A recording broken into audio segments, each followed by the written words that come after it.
በጊዜ ወደ ኋላ ወደ 1810ዎቹ ልመልሳችሁ። በጊዜው በእንግሊዝ ሀገር በለንደን ከተማ ፊሎሶፊካል ሶሳይቲ የሚባል ኦርጋናይዜሽን ኦን የሚያደርገው ላይብረሪ ነበር። በጊዜው በዚህ ላይብረሪ ውስጥ የሚሰራ አንድ ወጣት ልጅ ነበር። ይህ ወጣት ስሙ ሚካኤል ፋራዳይ ይባላል። ሚካኤል ፋራዳይ በዛ ላይብረሪ ውስጥ የተለያዩ መጽሐፎችን የመጠረዝና የማደስ ስራዎችን ይሰራ ነበር። ስራው ላይብረሪ ውስጥ እንደመሆኑ መጠን ደግሞ የተለያዩ የሳይንስ መጽሐፎችን ለማንበብ እድል ሰጥቶታል። ይህ ደግሞ በሳይንስ ፍቅር እንዲወድቅ አደረገው። የሚካኤል ፋራዳይን ይህንን የሳይንስ ፍቅሩን የተመለከተ አንድ የላይብረሪው ደንበኛ የነበረ ሰው በጊዜው በእንግሊዝ ሀገር ታዋቂ የነበረውን አካዳሚሽያን የሰር ሃምፍሪ ዴቪን ፐብሊክ ሌክቸር በነፃ እንዲከታተል ትኬት ሰጠው። በዚህ ሁኔታም ራሱን ከመጽሐፍት ያስተምር የነበረው ሚካኤል ፋራዳይ በጊዜው አሉ ከተባለ አካዳሚሽያን የሳይንስ ትምህርትን መማር ጀመረ። ሚካኤል ፋራዳይ ግን በጊዜው የሱ ክላስ ገብቶ ቁጭ ብሎ ብቻ አልተማረም። እያንዳንዱ የሚማራትን ነገር በስነ ስርዓት እየጻፈ በላይብረሪ ውስጥ ያካበተውን መጽሐፍትን የመጠረዝ ብቃት በመጠቀም ሰር ሃምፍሪ በክላስ ውስጥ ያስተማራቸውን ሐሳቦች በሙሉ አንድ ላይ አሰባስቦ ወደ መጽሐፍነት ቀየራቸው። ይህንን የሚያዘጋጀውን መጽሐፍ መልሶ ለራሱ ለሰር ሃምፍሪ ይሰጠዋል። ሰር ሃምፍሪ ሚካኤል ፋራዳይ የሱን ሌክቸሮች በትክክል አንደርስታንድ አድርጎ ወደ መጽሐፍነት መቀየሩ ስላስገረመው እሱ በሚሰራበት ላብራቶሪ ውስጥ ላብ አሲስታንት ሆኖ እንዲቀጠር አደረገው። ሚካኤል ፋራዳይም ከላይብረሪ ወጥቶ ለአንድ ትልቅ አካዳሚሽያን ላብ አሲስታንት ሆነ። ሚካኤል ፋራዳይ የላብ አሲስታንት መሆኑ የተለያዩ ኤክስፐሪመንቶች እንዴት እንደሚሰሩ ለማወቅ በጊዜው የነበሩ ትላልቅ ሳይንቲስቶች እንዴት ነገሮችን እንደሚያዩና እንደሚያስቡ ለማወቅ በር ከፍቶለታል። ብዙ ነገሮችን እየተረዳና እያወቀ መሄድ ከጀመረ በኋላ እሱም የራሱን የተለያዩ ኤክስፐሪመንቶች መስራት ጀመረ። ሚካኤል ፋራዳይ በተለይ በጊዜው የተለያዩ ኤክስፐሪመንቶችን እየሰራ የነበረው በማግኔቶች ላይ ነው። የማግኔቶች ባህሪ በጣም ያስገርመው ነበር። እንደምታውቁት ማግኔቶች ማናቸውንም ብረት ነክ የሆኑ ነገሮችን ወደ ራሳቸው ይስባሉ። ማግኔቶች ሁለት ክፍል አላቸው፣ ኖርዝ ፖል የምንለው፣ ሳውዝ ፖል የምንለው። የማግኔቶች ሳውዝ ፖል እና ኖርዝ ፖል እርስ በርሳቸው ይሳሳባሉ። በአንጻሩ ደግሞ የማግኔቶች ሳውዝ ፖል እና ሳውዝ ፖል ደግሞ ይገፋፋሉ ወይንም ሪፐልስ ይደራረጋሉ። በጊዜው ሚካኤል ፋራዳይም እነዚህን የማግኔት ባህሪዎች ለማጥናት ይሞክር ነበር። በማግኔቶች ዙሪያ ከሰራቸው የተለያዩ ኤክስፐሪመንቶች መካከል ለዚህ ሌሰን ያስፈልገናል ብዬ ያሰብኩትን አንድ ኤክስፐሪመንት ላሳያችሁ። ይህንን ኤክስፐሪመንት ለመስራት የተጠቀመው ልክ እንደዚህ አይነት የተጠቀለለ የኮፐር ዋየር ነው። እዚህ ጋር በክብ ያደረኩትን ነገር ልክ እንደዚህ የተጠቀለለ የኮፐር ዋየር እንደሆነ አስቡ። የኮፐር ዋየር ደግሞ እንደምታውቁት ኮንዳክቲቭ ነው ወይንም ኤሌክትሪክ አስተላላፊ ነው። ይህንን የኮፐር ዋየር ደግሞ በቀጥታ ከጋልቫኖሜትር ጋር አያይዘውታል። ጋልቫኖሜትር የምንለው የኤሌክትሪክ ከረንት መኖር አለመኖሩን ቼክ የምናደርግበት መሳሪያ ነው። ሚካኤል ፋራዳይም እነዚህንና የመሳሰሉ ኢንስትሩመንቶች እየተጠቀመ የተለያዩ ራንደም የሆኑ ኤክስፐሪመንቶችን እየሰራ ያለ በድንገት አንድ ነገር ኖቲስ ያደርጋል። ማግኔቱን በዋየሩ ዙሪያ ሲያንቀሳቅሰው በዋየሩ ላይ የኤሌክትሪክ ከረንት ይፈጠራል። ማግኔቱን ማንቀሳቀስ ሲያቆም ደግሞ ወዲያውኑ ያ የኤሌክትሪክ ከረንት ይጠፋል። መልሶ ሲያንቀሳቅሰው የኤሌክትሪክ ከረንቱ ይፈጠራል።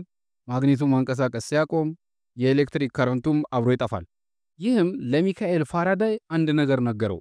ማግኔቶች ሲንቀሳቀሱ የኤሌክትሪክ ከረንት ይፈጥራሉ። ይህ ማለት ደግሞ ማግኔቶችና ኤሌክትሪክሲቲ ግንኙነት አላቸው ማለት ነው። አሁን እንደነገርኳችሁ ሚካኤል ፋራዳይ ለምን እንደተፈጠረ አያውቅም። ነገር ግን የሚንቀሳቀሱ ማግኔቶች ኤሌክትሪሲቲ እንደሚፈጥሩ ማወቅ ችሏል። በጊዜው ግን ማግኔቶችና ኤሌክትሪሲቲ ግንኙነት እንዳላቸው ፋራዳይ ማሳወቁ በጣም ትልቅ ግኝት ነበር። ከዓመታት በኋላ በዚህ የፋራዳይ ግኝት ኢምፕረስ ሆኖ የነበረ በማግኔትና በኤሌክትሪሲቲ መካከል ያለውን ግንኙነት ማጥናት የሚፈልግ ጄምስ ክላርክ ማክስዌል የሚባል ሰው መጣ። ይህ ሰው ማግኔትና ኤሌክትሪሲቲ ያላቸውን ግንኙነት በትክክል ማቴማቲካሊ በዚህ መልኩ መግለጽ የቻለ ሰው ነበር። እንደውም እነዚህን ኤክስፕሬሽኖች የማክስዌል ኢኩዌዥን እያልን እንጠራቸዋለን። አሁን ባላችሁበት የክፍል ደረጃ እነዚህን ኢኩዌዥኖች አንደርስታንድ እንድታደርጉ አይጠበቅም። ነገር ግን እነዚህ ኢኩዌዥኖች ሐሳባቸው ምን እንደሆነ፣ በኤሌክትሪሲቲ እና በማግኔት መካከል ያለው ግንኙነት ምን እንደሆነ አንደርስታንድ ማድረግ ይኖርባቸዋል። ስለዚህ ሐሳቡን ልንገራችሁ። ለምሳሌ አንድ ማግኔት ቢኖረን ይህ ማግኔት የራሱ የሆነ ማግኔቲክ ፊልድ አለው። ፊልድ ማለት ያው ሜዳ ማለት ነው። ለምሳሌ ይሄኛው ፉትቦል ፊልድ ነው ወይንም የኳስ ሜዳ ነው። ስለዚህ ፉትቦል ፊልድ የኳስ ሜዳ ስንል እዚህ ሜዳ ውስጥ ተጫዋቾች ይጫወታሉ ማለት ነው። ይሄ ማለት ከዚህ ሜዳ ውጪ ተጫዋቾቹ እንዲጫወቱ ኤክስፔክት አናደርግም። ለምሳሌ የእግር ኳስ ጨዋታ እየተመለከታችሁ ተጫዋቾቹ እዛችሁ ሜዳ ውስጥ ነው የሚጫወቱት እንጂ ከዛ ሜዳ ወጥቶ ሲጫወቱ አታያቸውም። በተመሳሳይ መልኩ ማግኔቲክ ፊልድም የምንለው ማግኔቱ ኢንፍሉዌንስ ማድረግ የሚችለውን ኤሪያ ፊልድ ወይንም ሜዳ ነው። ለምሳሌ የሆነ ብረት ከማግኔቱ አጠገብ ብናስቀምጥ ማግኔቱ ወዲያውኑ ብረቱን ይስበዋል። አሁንም ትንሽ ብረቱን ራቅ አድርገን ብናስቀምጠው አሁንም ማግኔቱ ብረቱን ይስበዋል። ነገር ግን ብረቱን ከማግኔቱ ራቅ አድርገን ብናስቀምጠው ማግኔቱ ብረቱን አይስበውም። ይሄ ማለት ብረቱ ያለው ከማግኔቲክ ፊልዱ ውጪ ነው፣ ከማግኔቱ ሜዳ ውጪ ነው፣ ከማግኔቱ ኢንፍሉዌንስ ውጪ ነው ማለት ነው። ይሄ ማለት ማግኔቱ ስፔሲፊክ የሆነ የራሱ ፊልድ የራሱ ኤሪያ አለው ማለት ነው። አንዳንድ መጽሐፍቶች ላይ ይህንን ማግኔቲክ ፊልድ በዚህ ሁኔታ ሲገልጹት አይታችሁ ሊሆን ይችላል። ይህንን ከተረዳን በማክስዌል ኢኩዌዥኖች ላይ ያሉትን ሐሳቦች በቀጥታ ወደ ማየት እንሂድ። ቀደም ባየነው የሚካኤል ፋራዳይ ኤክስፐሪመንት ላይ ይሄ ማግኔቲክ ፊልድ እየተንቀሳቀሰ በሚሄድበት ጊዜ ዋየሩን ይነካውና በዋየሩ ዙሪያ ኤሌክትሪክ ፊልድ ይፈጥራል። ነገር ግን ልክ ማግኔቲክ ፊልዱ መንቀሳቀስ ሲያቆም የኤሌክትሪክ ፊልዱ ይጠፋል። ልክ ማግኔቲክ ፊልዱ ሲንቀሳቀስ በዋየሩ ዙሪያ ኤሌክትሪክ ፊልድ ይፈጠራል። ማክስዌል ደግሞ በኢኩዌዥኖቹ ላይ የማግኔትና የኤሌክትሪሲቲ ግንኙነት ይሄ ብቻ አይደለም፣ ማግኔቶች ብቻ ሳይሆን ኤሌክትሪሲቲ መፍጠር የሚችሉት ኤሌክትሪሲቲዎቹም ማግኔቶችን መፍጠር ይችላሉ የሚል ሐሳብ አመጣ። ይሄም የሆነው እንዴት እንደሆነ ልንገራችሁ። ለምሳሌ እዚህ ጋር አንድ ቻርጅድ የሆነ ፓርቲክል አለን እንበል። ቻርጅድ የሆነ ፓርቲክል ነው ማለት ፖዚቲቭ ሊሆን ይችላል፣ ኔጌቲቭ ሊሆን ይችላል። እንደምታውቁት ደግሞ ቻርጅድ የሆኑ ፓርቲክሎች አንድ ላይ ሲጓዙ ነው ኤሌክትሪሲቲ ተፈጠረ የምንለው።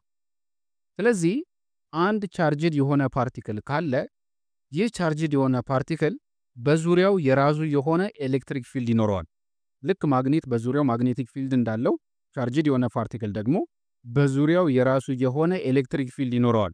ማግኔቶቹን ስናንቀሳቀሳቸው የኤሌክትሪክ ፊልድ እንደምናገኘው እነዚህን ቻርጅድ የሆኑ ፓርቲክሎችም ስናንቀሳቀሳቸው በዙሪያቸው የማግኔቲክ ፊልድ ይፈጥራሉ። እነዚህ ቻርጅድ ፓርቲክሎች መንቀሳቀስ ሲያቆሙ ደግሞ ማግኔቲክ ፊልዱ ይጠፋል። ይህ ማለት ማግኔትና ኤሌክትሪሲቲ አንዳቸው አንዳቸውን መፍጠር የሚችሉ ኢንተርኮኔክትድ የሆኑ ነገሮች ናቸው ማለት ነው። ማክስዌል ቻርጅድ የሆኑ ፓርቲክሎች ሲንቀሳቀሱ ማግኔቲክ ፊልድ እንደሚፈጥሩ ብቻ አይደለም ያሳየው። እዚህ ጋር አንድ ቻርጅድ የሆነ ፓርቲክል ቢኖረን በዙሪያው አሁን እንደተነጋገርነው ኤሌክትሪክ ፊልድ ይኖረዋል። ይህንን ቻርጅድ ፓርቲክል ስናንቀሳቀሰው ደግሞ ማግኔቲክ ፊልድ ይፈጥራል። ይሄ ማግኔቲክ ፊልድ በቻርጅድ ፓርቲክሉ ዙሪያ የሚኖረው ይህ ቻርጅድ ፓርቲክል እስከ ተንቀሳቀሰ ጊዜ ድረስ ብቻ ነው። ልክ ቻርጅድ ፓርቲክሉ ሲቆም ማግኔቲክ ፊልዱ አብሮ ይጠፋል። ማክስዌል ከዚህ በተጨማሪ ኤክስፕሌን ያደረገውን ነገር ልንገራችሁ። ይህንን ቻርጅድ ፓርቲክል ስናንቀሳቀሰው ማግኔቲክ ፊልድ የሚሰጠን ቢሆንም ይህንን ቻርጅድ ፓርቲክል ከማንቀሳቀስ አልፈን አክስለሬት ወይንም ዲሰለሬት እንዲያደርግ የምናደርገው ከሆነ ይሄ ማለት ፍጥነቱን እንዲጨምር ወይንም እንዲቀንስ የምናደርገው ከሆነ ይህ ቻርጅድ ፓርቲክል ከማግኔቲክ ፊልድ በተጨማሪ ኢነርጂን ሪሊዝ ያደርጋል የሚል ሐሳብ አስቀመጠ። ይህንን ቻርጅድ የሆኑ ፓርቲክሎችን አክስለሬት ወይንም ዲሰለሬት በማድረግ ያገኘነውን ኢነርጂ ኤሌክትሮማግኔቲክ ራዲዬሽን እንለዋለን። እስካሁን የተነጋገርንባቸውን የሚካኤል ፋራዳይና የጄምስ ክላርክ ማክስዌል ግኝቶችን ሰብሰብ ስናደርጋቸው ሐሳቡ ይህ ነው። እዚህ ጋር አንድ ኤሌክትሪክ ማስተላለፍ የሚችል ኬብል ቢኖረን ይህ ኬብል የራሱ የሆኑ ኤሌክትሮኖች አሉት። እነዚህ ኤሌክትሮኖች ኔጌቲቭሊ ቻርጅድ የሆኑ ፓርቲክሎች ስለሆኑ በዙሪያቸው ኤሌክትሪክ ፊልድ አላቸው። እነዚህ ኤሌክትሮኖች በሚንቀሳቀሱበት ጊዜ እንደ ማንኛውም ቻርጅድ ፓርቲክል በዙሪያቸው ማግኔቲክ ፊልድ ይፈጥራሉ። እነዚህን ቻርጅድ ፓርቲክሎች ልክ እንደዚህ ወደ ላይና ወደ ታች ኦሲሌት እንዲያደርጉ ብናደርጋቸው ወደ ላይ ሲሄዱ፣ ወደ ታች ሲመለሱ በተደጋጋሚ ፍጥነታቸውን ይጨምራሉ፣ ይቀንሳሉ። ምክንያቱም ወደ ላይ ሄዶ ወደ ታች ለመመለስ ፍጥነታቸውን ቀንሰው ቆመው ከዛ እንደገና ፍጥነታቸውን ጨምረው ወደ ሌላኛው አቅጣጫ ይሄዳሉ፣ ከዛ መልሰው ይቆማሉ። ይሄ ማለት ኮንቲኒየስሊ አክሰለሬት እና ዲሰለሬት ያደርጋሉ ማለት ነው። ቻርጅድ የሆኑ ፓርቲክሎች ደግሞ አክሰለሬት እና ዲሰለሬት የሚያደርጉ ከሆነ ቅድም እንደተነጋገርነው ኢነርጂ ሪሊዝ ያደርጋሉ። ያን ሪሊዝ የሚያደርጉትን ኢነርጂ ኤሌክትሮማግኔቲክ ራዲዬሽን እንለዋለን። ኤሌክትሮማግኔቲክ ራዲዬሽን ሪሊዝ የሚሆነው ልክ እንደዚህ በዌቭ ፎርም ነው። ይህንን ዌቭ በሁለት ዳይሜንሽን ካየነው ይህንን ነው የሚመስለው። እንደምትመለከቱት ይህ ዌቭ ፎርም ሁለት ኮምፖነንቶች አሉት፣ በቀይና በሰማያዊ ያደረግነው። በሰማያዊ መልክ የምትመለከቱት ዌቭ ፎርም የኤሌክትሮማግኔቲክ ራዲዬሽኑ ኤሌክትሪክ ፊልድ ኮምፖነንት ሲሆን የሱ ፐርፔንዲኩላር ሆኖ ያለው ዌቭ ፎርም ደግሞ የኤሌክትሮማግኔቲክ ራዲዬሽኑ ማግኔቲክ ፊልድ ኮምፖነንት ነው። ስለዚህ ሁለት ፐርፔንዲኩላር የሆኑ ዌቮች ናቸው ኤሌክትሮማግኔቲክ ራዲዬሽን የምንላቸው። እዚህ ጋር እንድትይዙልኝ የምፈልገው ኮንሰፕት ቻርጅድ ፓርቲክሎቹ አክሰለሬት እና ዲሰለሬት ሲያደርጉ ሪሊዝ የሚያደርጉት ኢነርጂ በዌቭ መልክ ነው የሚጓዘው።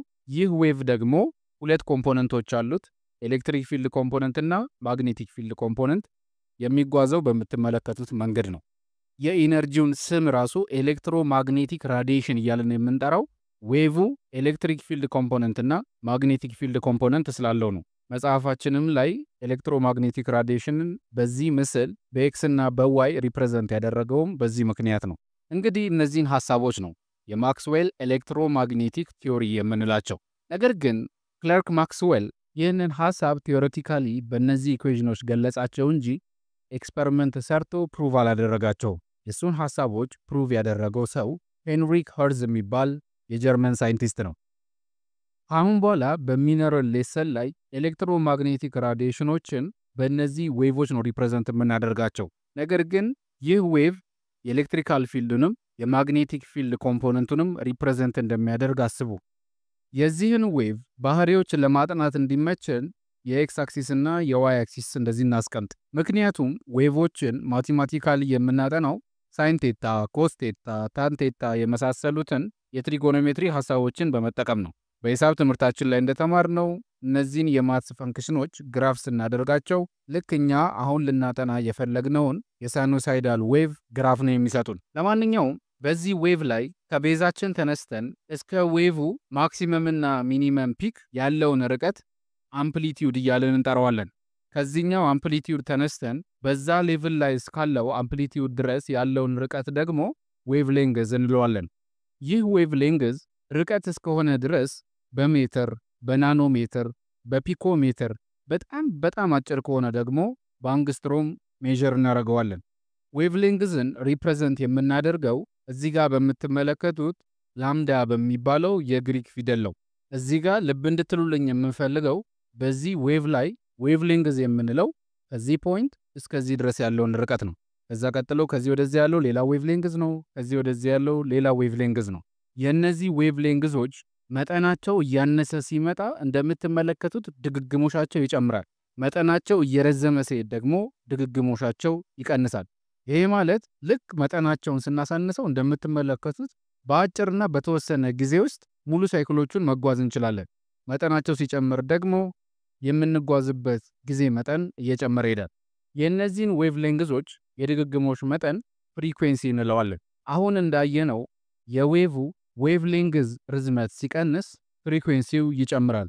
በአንጻሩ የዌቭ ዌቭ ሌንግዝ ርዝመት ሲጨምር ፍሪኩዌንሲው ወይንም ድግግሞሹ ይቀንሳል።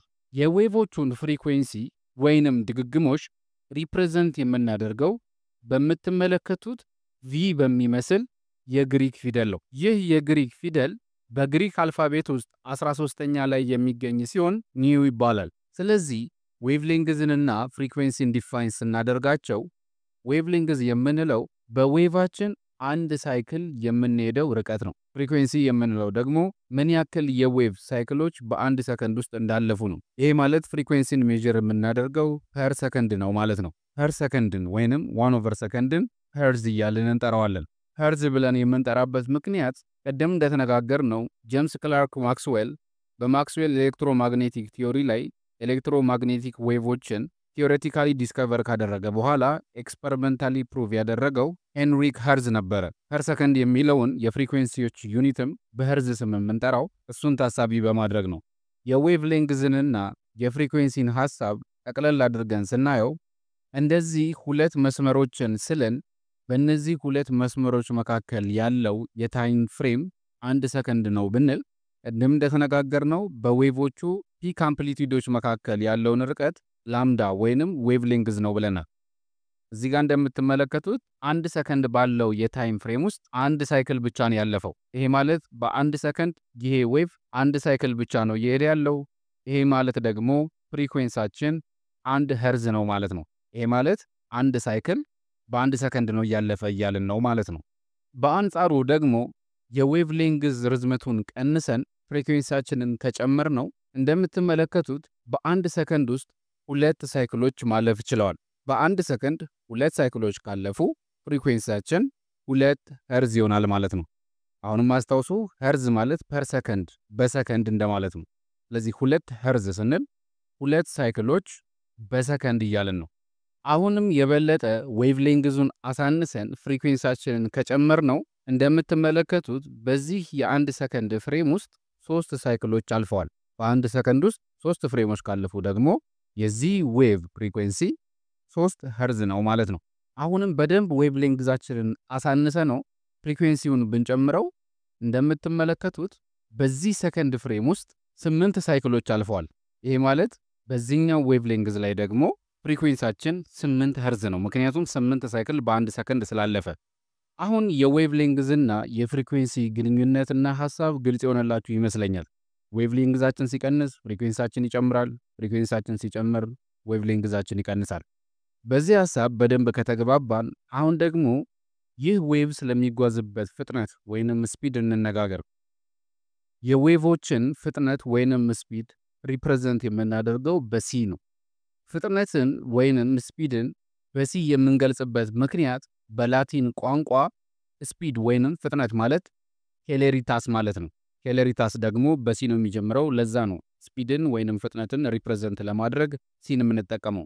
የዌቮችን ስፒድ ወይንም ፍጥነት ካልኩሌት የምናደርገው የዌቭን ዌቭ ሌንግዝና ፍሪኩዌንሲን በማባዛት ነው። እዚህ ጋር አንድ የሚገርም ነገር ልንገራችሁ። እዚህ ዌቭ ላይ ከዚህኛው መስመር እስከዚህኛው መስመር ድረስ ያለው ታይም ፍሬም 1 ሰከንድ ነው ብንል እንደምትመለከቱት በዚህ ታይም ፍሬም ውስጥ አንድ ፉል ሳይክል ዌቭ ሌንግዝ አለ። እዚህ ጋር ሌላ ፉል ሳይክል ዌቭ ሌንግዝ አለ። እዚህ ጋር ሌላ ፉል ሳይክል ዌቭ ሌንግዝ አለ።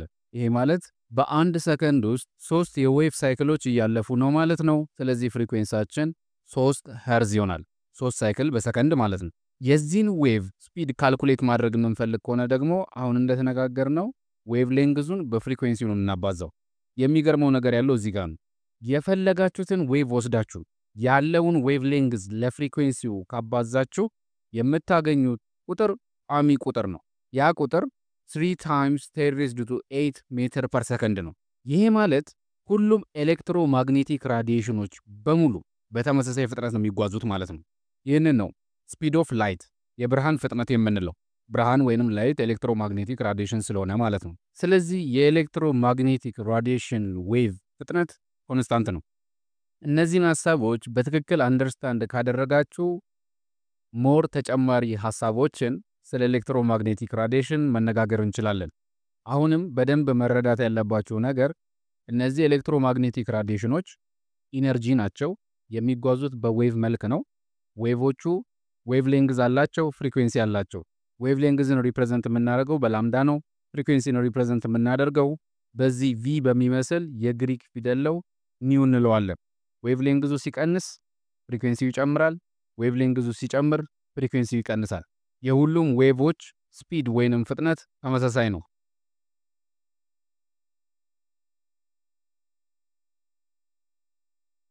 ዌቭ ሌንግዛቸው ከ0.01 ናኖሜትር በታች የሆኑ እንደዚሁም ፍሪኩዌንሲያቸው ከ3 ኤግዛሄርዝ በላይ የሆኑትን ኤሌክትሮማግኔቲክ ራዲዬሽኖች ጋማ ሬይ እያልን እንጠራቸዋለን። ኤግዛሄርዝ ስንል ኤግዛ ማለት ከፊት ለፊቱ 18 ዜሮዎች ያሉት ቁጥር ነው። ይሄ ማለት ሚሊየን፣ ቢሊየን፣ ትሪሊየን እያለን ኳንቲሊየን የምንለው ቁጥር ማለት ነው። 3 ኤግዛሄርዝ ነው ስንል በአንድ ሰከንድ ውስጥ 3 ኳንቲሊየን ሳይክሎች ያልፋሉ እያልን ነው።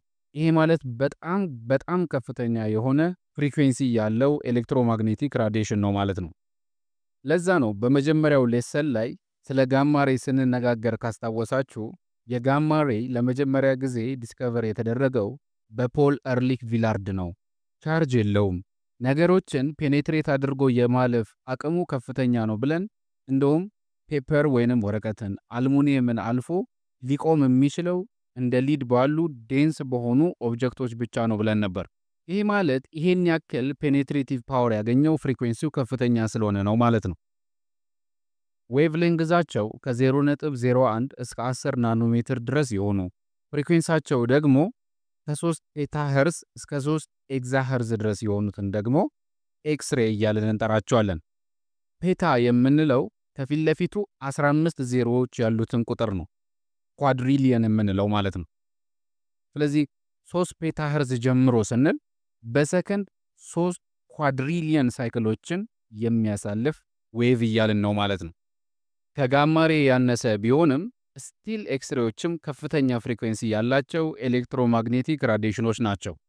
በባለፈው ሌሰን ላይ ስለ ኤክስሬይ ስንነጋገር ኤክስሬዎች ዲስከቨር የተደረጉት በዊሊያም ሬንገን እንደሆነ፣ በሆስፒታሎች ውስጥ የተለያዩ የአጥንት ስብራቶችን፣ የሳምባ በሽታዎችን ዲያግኖስ ለማድረግ ለመመርመር እንደምንጠቀምባቸው ተነጋግረን ነበር።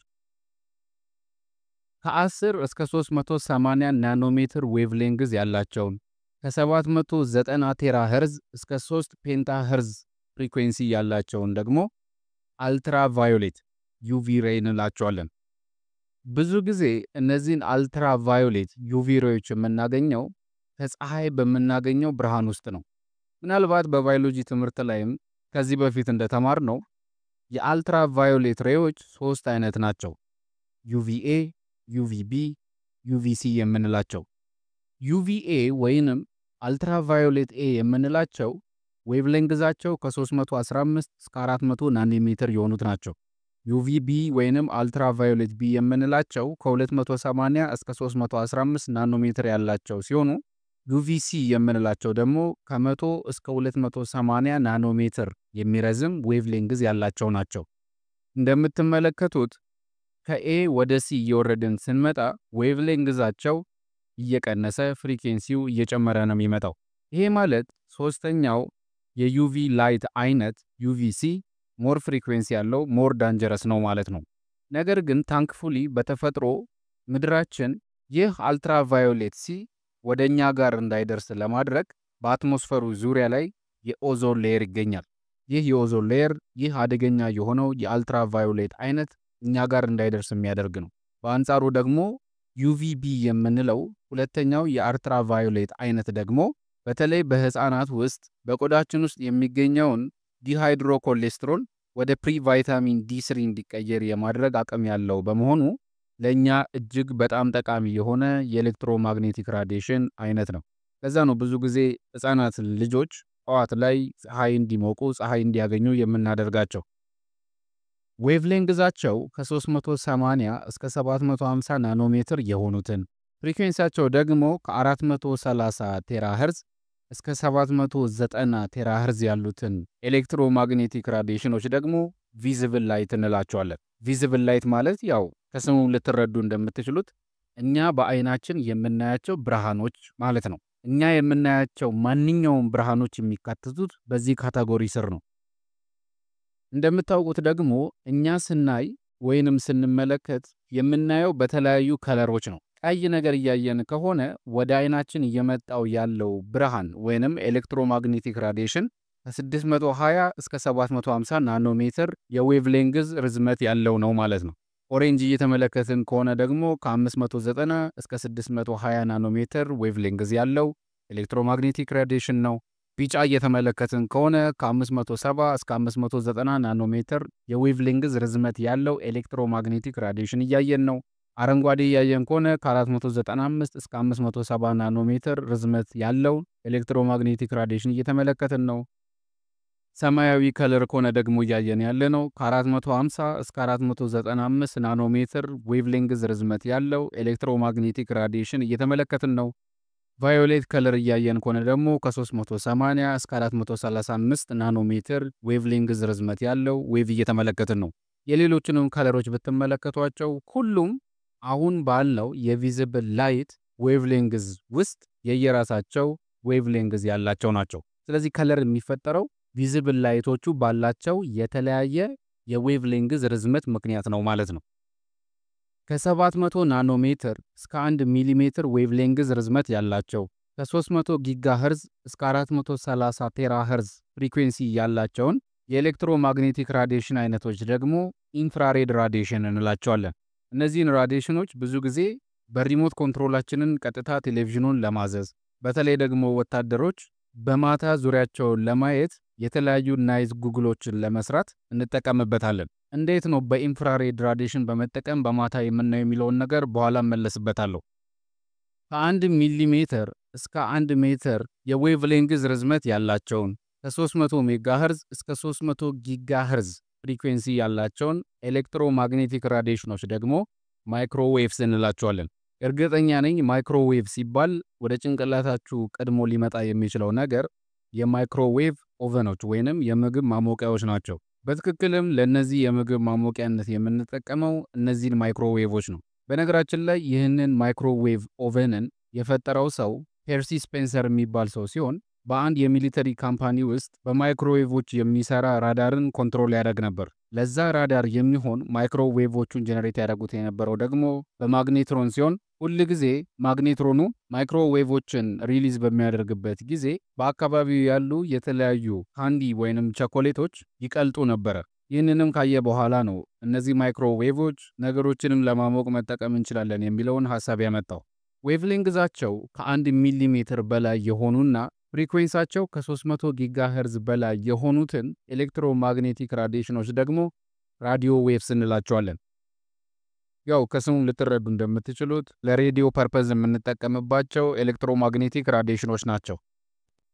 ከነዚህ ራዲዮ ዌቮች ውስጥ ከ3 እስከ 3.5 ሜትር የዌቭሌንግዝ ርዝመት ያላቸውን ራዲዮ ዌቮች ኤፍኤም ራዲዮ ዌቭስ ስንላቸው ከ200 እስከ 600 ሜትር ዌቭሌንግዝ ርዝመት ያላቸውን ደግሞ ኤኤም ራዲዮ ዌቭስ እንላቸዋለን። የዌቭሌንግዝ ርዝመታቸው ከ1 ኪሎ ሜትር በላይ የሆኑትን ደግሞ ሎንግ ሬዲዮ ዌቭስ እንላቸዋለን። ስለዚህ አሁን የተነጋገርናቸው እነዚህ ሰባቱ ዋና ዋና የሚባሉት የኤሌክትሮማግኔቲክ ራዲዬሽን አይነቶች ናቸው። እስካሁን ኤሌክትሮማግኔቲክ ራዲዬሽኖች እንዴት እንደሚፈጠሩ፣ ምን እንደሆኑ፣ የኤሌክትሮማግኔቲክ ራዲዬሽን ዌቮች ምን አይነት ባህሪ እንዳላቸው፣ ምን አይነት ኤሌክትሮማግኔቲክ ራዲዬሽን አይነቶች እንዳሉ ተነጋግረናል። እነዚህን ሐሳቦች ምን ያክል አንደርስታንድ እንዳደረግን ለማወቅ ያክል በመጽሐፋችን ላይ የተሰጠንን አንድ የኤግዛምፕል ጥያቄ እንስራ።